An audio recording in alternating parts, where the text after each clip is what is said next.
Salut, bienvenue sur cette vidéo. Aujourd'hui, je vais vous parler des for in loop en Swift. C'est un élément qui permet d'exécuter du code à répétition un certain nombre de fois prédéfini. Et cela d'une manière assez simple en évitant les répétitions de code. Donc on est sur Xcode dans un projet SwiftUI. Donc pour commencer, pour l'exemple, on va créer un bouton, bam, comme cela avec une action et un label. Pour en savoir plus sur les boutons, vous avez une fiche en haut pour une vidéo plus détaillée sur le fonctionnement des boutons. Donc à l'intérieur de ce bouton, à l'intérieur du action, ici, on va vouloir exécuter une fonction. Là aussi, pour en savoir plus sur les fonctions, vous avez une fiche qui s'affiche à l'écran.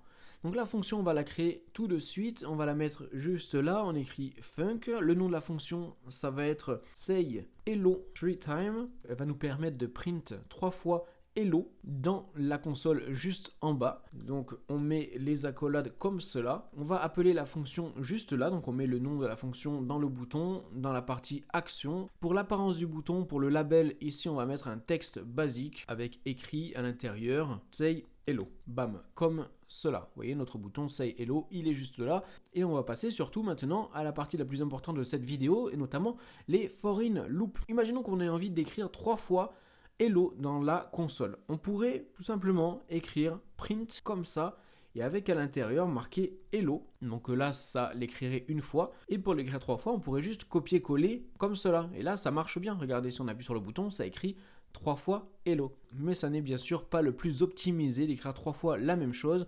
Et c'est là qu'entrent en jeu les for in loop. Donc on écrit for in et ici, vous voyez, on met les accolades et on va mettre à l'intérieur le print. Bam. Alors maintenant que ceci est fait, on va indiquer combien de fois on veut que ça se répète. Alors on va écrire 1 avec 3 points et 3. Et du coup comme ça va se répéter 3 fois vu qu'il n'y a que 3 chiffres entre 1 et 3. Et maintenant ce qu'on va mettre juste après le for, ça va être un i. Voilà pour l'exemple. Et là pour que vous compreniez bien ce qui va se passer, à l'intérieur du print, on va mettre un counter slash avec des parenthèses et à l'intérieur on va appeler le i. Parce que i en fait c'est un placeholder, c'est un peu comme une variable qui va prendre à l'intérieur la valeur de la boucle actuelle dans laquelle on est. Vous voyez que si on appuie sur le bouton, hop, ça va marquer 1, 2, 3. Parce qu'au premier passage, i se transforme en 1.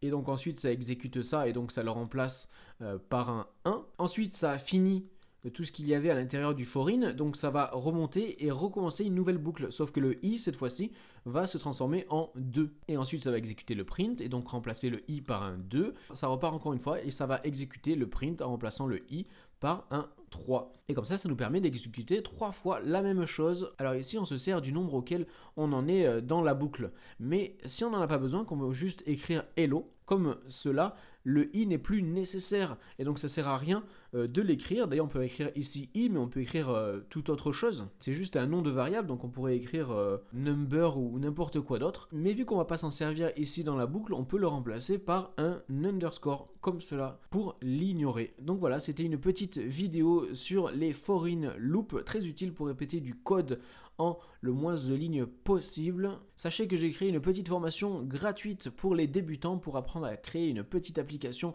de A à Z. N'hésitez pas à aller voir ça, le lien est dans la description de la vidéo. N'oubliez pas aussi de laisser un like sur cette vidéo, de vous abonner à la chaîne et moi je vous dis à la prochaine. Allez, salut!